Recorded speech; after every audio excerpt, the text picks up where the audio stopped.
Coming to you live at 5 on this day, October 9th, 2012. This voice is coming to you from the furthest reaches of space, deep inside, presenting the incredible, the amazing Dr. David Jubb, with the universe inside our mind. Dr. Jubb, as always, it's a great pleasure to be with you here. To all of you listening, welcome to this program. Dr. Jubb, thank you. Yeah, so great, mate. I'm calling everybody from Mexico today. I'm down in Mexico, and I'm with a very amazing dentist in the world. His name is Javier Morales, and he's here in Tijuana. He did assist to help with Al Huggins many years ago, set up biological dentistry, and he is one of the pioneering people in the world that understood and began to become aware of electrolysis in the teeth and how our teeth can be giving off a current, and then how if metal removal was to be done, it should be done in an order according to the negative redox that the tooth was giving off and things. Yeah, and over many years, I think I might have known, I know Javi some 30-odd years or more. And he's now here in Tijuana and things. He's a biological dentist, and I've just sort of really come down here to learn a little bit more from him and just connect in because, of course, dental work and all this sort of thing is sort of really something that people should really be making sure that it's happening good for them. One of the things that I've found out whilst I've been down here, of course, Javi is such a biological dentist, and did you know that a lot of the anesthetics that's being used in dentistry has coal tar derivative material in the anesthetic? It's called creosote, which our listeners might and viewers might have heard about. But creosote is sort of a soot-like, a tar-like resin that comes from a wood burning and oils which is made from that, this creosote, which is soaked into telegraph poles and things to cause them to be preserved so that mold, fungus, and yeast is not going to break it down. But it really is a chemicalizing and a poison, very seriously, of course. And a lot of these anesthetics and things kind of had this coal tar sort of derivatives in it. And those coal tar derivatives are not so good for the anesthetics at all. And so, yeah, I mean, you've really got people who are very, very concerned and interested to make sure that what they do, work that they're doing, is biologically compatible as much as possible. Our people viewing our show and listening could be aware of posts and things that they've now been putting into assist to help replace teeth that are missing and that sort of thing. And zirconium is an amazing material which is really new. Zirconium. And zirconium is very amazing, actually, as a material and one of the more biologically compatible materials that can be used. Titanium and things can have been used in the past and things, but Harvey's one of these people who really does look into the type of material and everything that's been used. And zirconium is one of these most compatible materials which I've kind of got from sand. But Harvey's also sort of really into looking into make sure that the glues and things that people use in their, dental work and this sort of thing is all biologically compatible. And it's just so amazing that you've got somebody who's so concerned in dentistry radically about making sure that people are educated about the materials and things that can be used.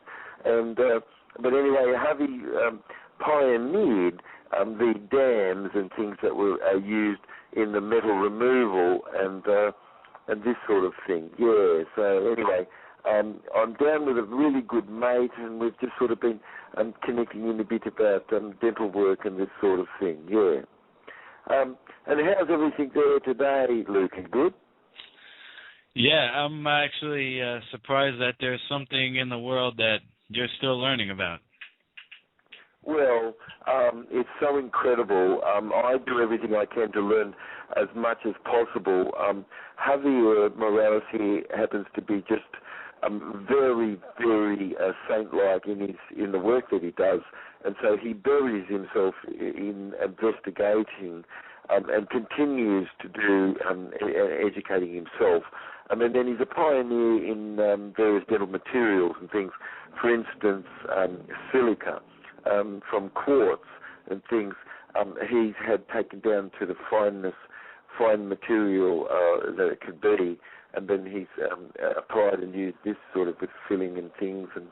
But he's just a very amazing person. Of course, in the time gone by, of course, they used dentists knew how to use an electrical current to create and the anesthesia and this sort of thing, but that never ended up costing sort of any money much, and people didn't sort of want to do that. But you've really got an amazing people, certainly in the world, and dentistry and other areas that are really, really caring, and Harvey really is an example of this. Yeah. But anyway, we go on a bit. We could talk a bit about energy and things, but it's so amazing. Have you ever heard about how if you've got a pyramid, we talk about pyramid energy, and you have a pyramid, and you've got a grape. A grape is really fairly small, and you put that grape in the pyramid, under the pyramid, and studies show that grape could have been preserved for 3, 4, 5 times as long as the grape that wasn't put underneath it. Have you heard about this, Lukey? Not so much. Yeah. Well, this is called sort of pyramid technology and things, and quite a bit sort of going on there. If you go ahead and you put a grapefruit, which is much bigger, underneath the pyramid where the grape had its effect, the grapefruit may not have any effect at all. The pyramid has to be a certain dimension of size, and then it can have its specified sort of frequency energy affect the grapefruit. So if you put a big enough pyramid over the grapefruit, then it also is going to sort of entomb it and sort of preserve it, really.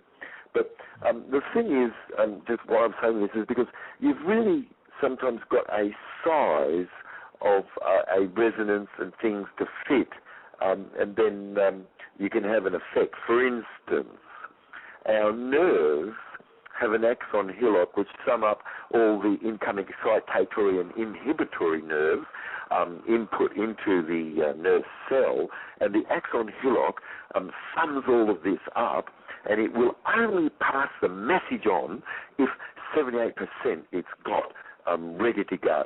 And if it's 77%, it's not going to get passed on. It's like, wow. Whoa. I mean, you could have 76% is not going to get passed on, 77% is not going to get passed on. You must have 78% of your nerve force to be able to pass a nerve impulse on.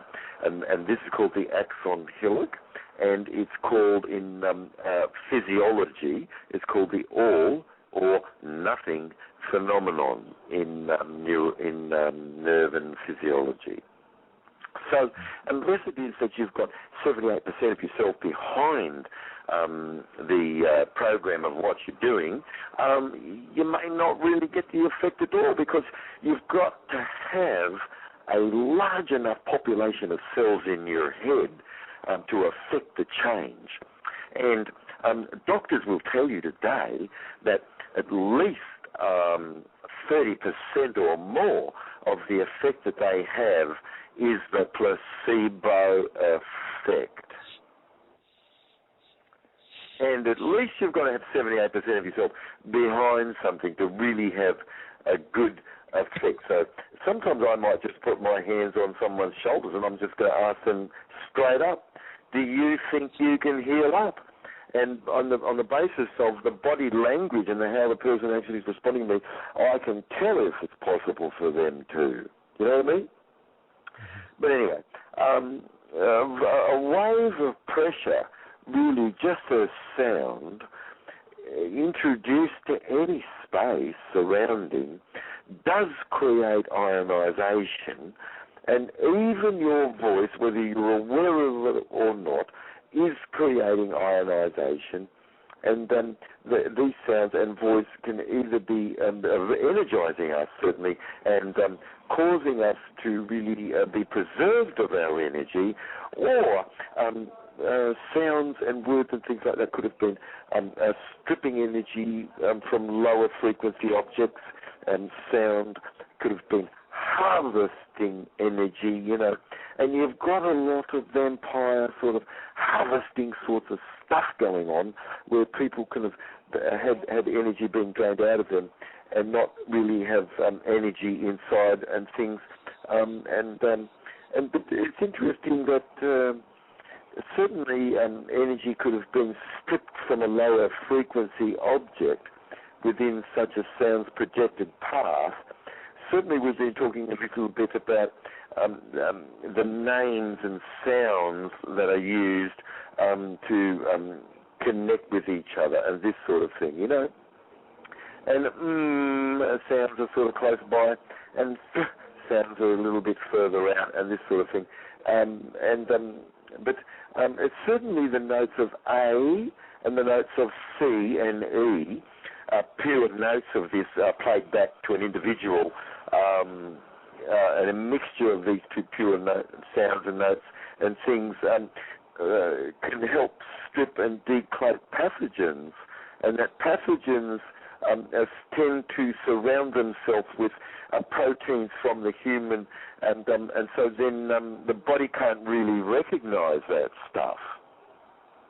And pure notes of A, C, and E can decloak those pathogens so that the body can go in there and clean and clear and energize and assist with the immune system and everything. But, you know, certainly you've got the missing note we've been talking about and the stress note, and those two notes are played purely pure tones to the person, and it really does assist to help cause healing to happen. But celestial bodies as planets and moons, they have such an effect on biology, it's unbelievable. And statistically and valid and reliable correlation, honest to God, exists between personality and the zodiac signs. Yeah, a planet really is influenced by the planets, certainly the sun and moon cycle, for instance, certainly does affect, as Jupiter does, dandelions.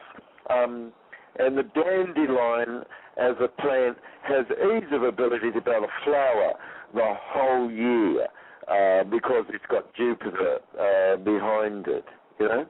But you see, it's amazing probably people could think, how could all this be so connected? It seems to be so far away. But if we could just feel how resonance can affect each other, and how two violin Stradivarius have tuned the same, and you pluck the E strings on each or one, and the E string on another, you know, is going to resonate. And so we really are connected a lot through resonance. We've been talking a bit about resonance in our program in the universe inside our mind. And a celestial body really can be seen to have an enormous impact on biology on Earth, and certainly while also being involved in the 5 past eras, we're in the 5th of mass extinction. Nibiru and Planet X in our solar system are both really reaching their zenith point in alignment with the black hole of our galaxy, and that does coincide with the Earth-Sun's binary star crossing with our Sun that occurs every 3,600 years. And this is really a cusp events that's happening 2012, December 21st. We all should be doing what we can to get information out about having reform in banking and having a moratorium, and that's what the cusp event really should be about, honest to God. But Nibiru, we've been talking a bit about it for people tuning into our program today, is the brown dwarf, and it is a solar system in its own right, and it has a binary it is a binary to our solar system and does travel along through space with our solar system, Lukey. And it has a planet very similar to Earth, and celestial bodies create and transform energy, impacting biology, and certainly the 30% luminosity and the greater luminosity of all the planets that's in our solar system showing up since Nibiru has come into our solar system. Also, to certainly all the planets furthest out the most, heating up the most, and heating up the least furthest in toward the sun. You've got a massive force coming in, and all these things affect us here, you see. Nibiru is a beautiful celestial body that creates a transform of energy as it does come in and impacts biology and all matter. And before it's arrived, certainly its transform is impressed through space, and it's penetrating into the surrounding space here already on Earth. And you've got this, for instance, this 33-degree arcing angle of incline, as a frequency. And you've just got quite a bit of all of this sort of going on. It's amazing. But these 33 degrees orders of magnitude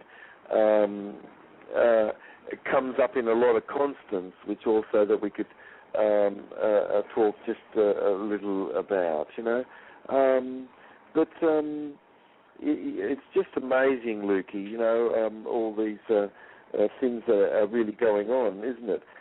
But you've got element certainly as iron, and Nibiru has an enormous amount of iron coming in with it, and all these changes in space and things have such a powerful effect.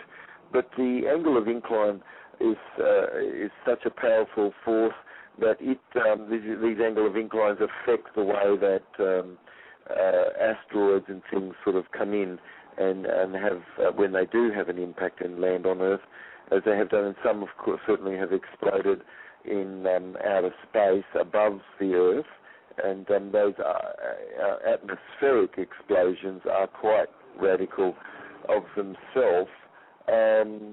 But you've got elements such as iron, certainly in the animal's blood, and Nibiru coming through, affecting the amount of iron everywhere, and this sort of thing. You've got magnesium in the plants. You've got aluminium in bacteria. These three minerals all are affected a lot as a result of cosmic energetics and things, and happen to be a central. These elements happen to be central molecules in all of life, respectively, and assist sort of in the micro and macro cycles, such as the ultradian and circadian cycles in such life forms. But regulating protein production and other information molecule according to the corresponding dark and light and cold and warm cycles that exist. And we have cells in our head which are very, very photosensitive and are doing non-visual discriminatory types of tasks and things, which does relate a lot to the timing and mechanisms and things of biology. But there very much does exist constants such as the Planck constant, which is 1.616252 times 10 to the 33 centimeters. There you go, that 33 coming back in again, which happens to be exactly 33 orders of a magnitude smaller than a human thumbnail. There you go, another 33 coming in again. You've got these constants which are showing up. You've got certainly the Fibonacci constant, and the 1.61803398887.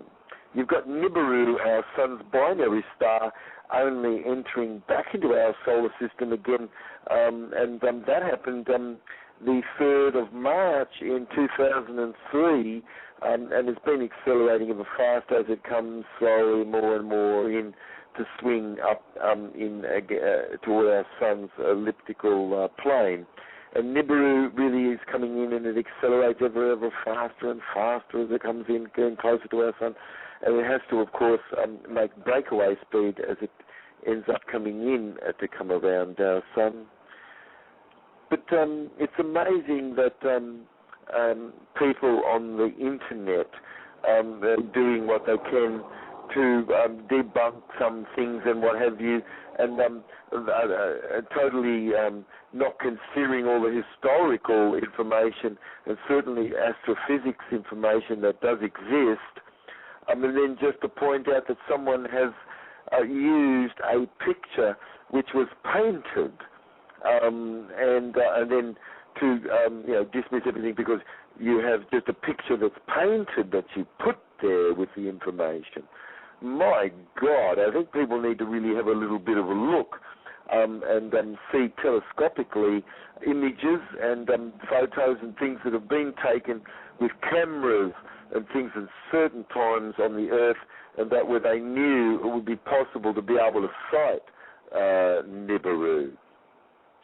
But you've got fractals existing out into the fabric of space, and that's definitely not empty, but conforming to the Fibonacci fractal pattern and then you can see Nautilus shell, and you can see these beautiful spiral and the dream catchers as they're made. If you have a little look at one of those, you've got these such beautiful, gorgeous Fibonacci pattern happening.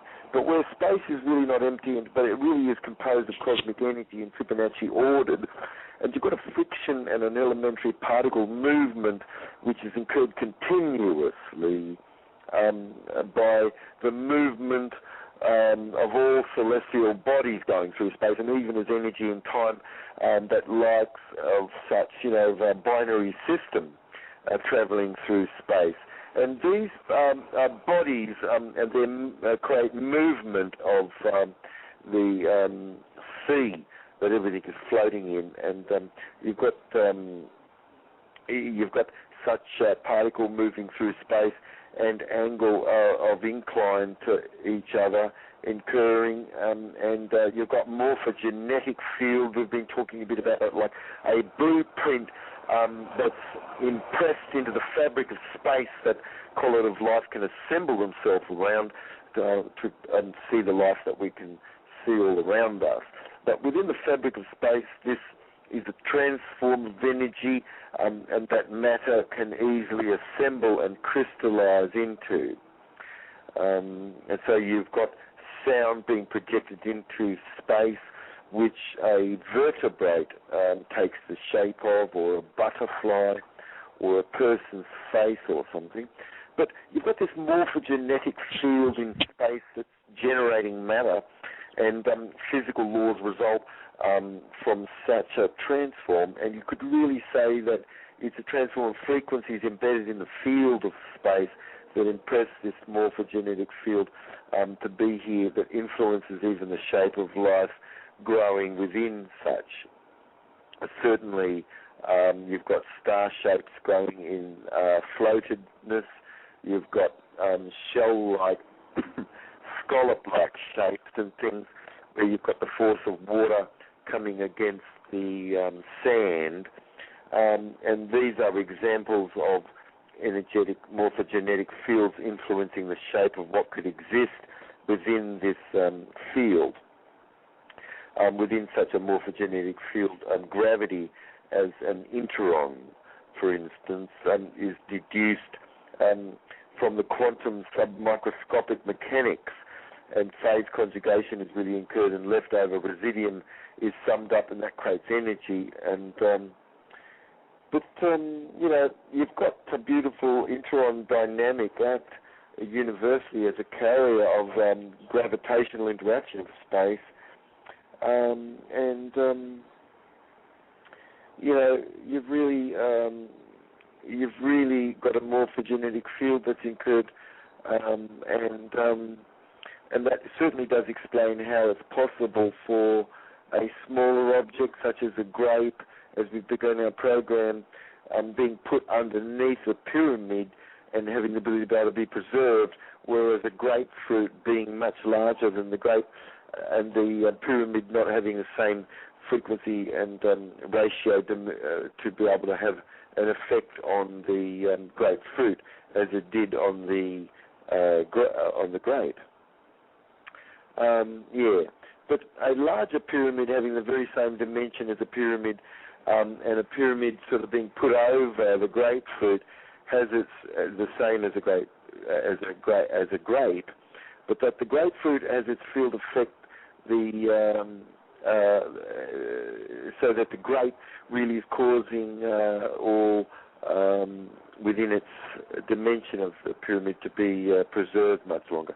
But biology really is impacted certainly by shapes in space, and you've got an electrical valence. Shape affects all as a field affected as an electric valence, and this in turn sort of affects the shape incurred and immediately in surrounding any form shape. But biology really is impacted by comets affecting the shape of everything on Earth and impressedness, and asteroids and sunspot and celestial positions in space, of course, creating transforms. So the planets and stars and everything do affect a transform embedded into the fabric of space existing here, and all of this really is fairly significant, Certainly, shape affects high energy electron to be created or not, and creating high energy electron such really can and is shown to boot slower order electron out and assist to help to brim with electron, and energy spin electron really is absorbed, causing lower order electron to stick more to the outside molecule, causing such life form to brim much more and to be more overflowing with electron, and stimulating biology as like mitochondria of animals and plastids of plants, and also the interior life colloid symbiotically living, composing the interior cellular structure of cells and everything. you've got such cellular structure and such treatment, for instance, occurring that can create more free radical quenching and reducing oxidizing stress. Quenching free radical is a triggered, enhanced biological response that does occur by asteroid and celestial sort of events, and certainly various types of towers. We've been talking a bit about Ireland and pyramidal complexes being built and this sort of thing. Absolutely can show to be triggered enhanced biological responses by assisting such life form to really have the ability to be able to produce antioxidants and protect themselves ever more, and be free of free radical damage as a result, and cost and injury, and thereby nature sort of having the ability to be able to inoculate itself more and have increased protective capacity to manage things. So biology can adapt itself to survive ever more and sense sort of the type of environment that could be coming up and prepare itself, and we do know this does occur. And so a plant can survive ever more even in an environment of less water, and where biological stresses could have come to be or would have come to be. A plant can prepare itself, and intelligence really is the ability to go beyond prefix set patterns of response to be able to survive, Lukey. Yeah. So, and then, we've been talking a bit about that, but plants certainly do lean away from 4-beat. There is no question about it. You listen to 4-beat, and that is a square pattern, and that is going to cause plants to lean away from that. And the only force which really, really does love 440 is mold, fungus, and yeast. And then you've got a 3, 5, 7, 9, 11 pattern more. You've got odd beat, and the heart just loves this stuff. It really does, It really does. Plants really love it. Able to really absorb more fold and nutrient and this. Music is very important. Beat is very important. These are all to do with resonance and frequency. But every good thing could be looked upon as being resonance and frequency, and something spinning, connecting with something else spinning. But energy is around us, certainly, and is definitely not square us. And our environment can have been so squared up and straightened and things, and not to be organic at all. But you could have geopathic stress, you could have dirty electricity, as pollution. You could have metal frames in your building. You could have metal frames for light fixtures and things which are radiating dirty electricity back out into the vicinity where you sleep. But these things can emit whatever field that's there, that's present, and radiate that energy back. But it's certainly a mortal oscillating rate does exist, and certainly a vibrato singer could use the note of C and absolutely shatter that glass crystal with this sound. You've really got sound as a phenomenon, and certainly we are designed to hear the sound of the crickets chirping. It's a lovely thing. You can hear the sound of running water inside your mind and this sort of thing. And then certainly the crickets have a ratio and frequency that assists with enzyme activity. And biology and health and psychoactivity really is a field of study.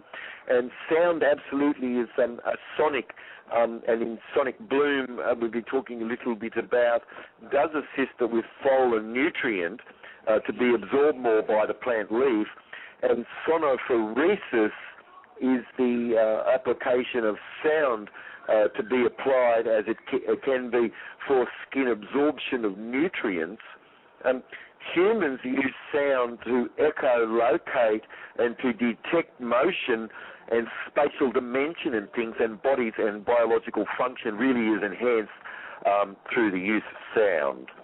And so, certainly sound certainly has been used to inhibit people, and even in warfare now and that sort of thing, they make all these screeching rabbit sort of crying sort of sounds and stuff and things, and it sort of freaks people out and things. So there's a lot to it, isn't there, really? Certainly sound really can energize us, or it could have left us other than energized. And certainly voices can either leave us being energized, or voices could have left us sort of being absolutely drained. But anyway, if you'd love to get more information about Jubb's cell rejuvenation, that's a beautiful book all about cell electronics and things, and then you've got quite a bit of other PDF files and things, and shows and things, that you can look into, especially Universe Inside Our Mind shows and that. But you've got massive neutron bombardment, when you've got supernovas and things like that occur, and you've got dated sort of events of supernovas that have occurred that have really been looked at. Polarized and nickel content and iridium content have certainly been recovered from 35,000 years, 73,000 years ago. You've got ice cores of beryllium showing cosmic bombardment having been as high in some of those extreme occasions and paths. And then apparently around 16,150 years ago, you've got an enormous amount of evidence existing that our galaxy core had become extremely active. And such effect shows that it lasted for at least several thousand years, including a radical triggering of increased solar flare, causing ice sheets to melt and flooding and massive extinction. And so, these are sorts of things that happen to planets. Just like our life cycle, you're born and then you die and things. And why not get used to the idea of living in the moment? Ever been caring about this moment now? Don't accept a check drawn on the bank of heaven. Don't go along with the idea that people like there in New York City, those bastards, are taking children away from their parents, and the banker is a hand above the government, screwing everyone's life up. You know what I mean? And we do need reform in banking, and everybody knows they're thieves. You know what I mean? And would they tell you that Nibiru was coming? Why would they? Especially if they would just put all these chemicals up in the air, just as and then it just is toxic beyond belief. God help us. Isn't there another way to do things? But it's so amazing. Have we got a bit more of our show left, mate? Yes, we have a little over 5 minutes. Oh, so amazing. Anyway, the super wave of energy traveling from the galactic core close to the speed of light takes about 23,000 years, light years, to get to Earth, and can be appearing more like as a blue light when we first see it, and it really does cause an electromagnetic pulse and gravity wave also that can stress the tectonic plates of the Earth. And you've got to get into feeling like what a woofer sound and how those woofer sounds, can affect people. I was just in the city the other day, and there was a concert going on, and the woofer sounds from the speakers, it was going, and that vibration is really hits our planet and shakes us up a little bit. And the planet can fart and belch and boils and things can spew out a little bit, cleans itself up, and this sort of a thing is a regular basis having occurred. Yeah, so people should really live in the moment more. Things are very precious. We shouldn't be thinking, we've got days ahead, so what? You know what I mean? Why not live in the moment and clear the things up where you are and live permanently more this way, I think that's really the way to do this. But certainly 20,000 light years away, we've got the constellation Aquila located in our galaxy, and is a star named SGR 1900 positive 14 that uses high energy radiation. It's emitting, and that we've used instruments to sense this, that high energy radiation detected there, and that is very, very powerful gamma radiation that's detected, and that goes from 0 to several thousand electrons per second, and that to reiterate just what that's equivalent to, that would be equivalent to all the energy that's released in just a single second of this gamma ray burst that Aquila's released of energy than our sun takes to release over 300 years.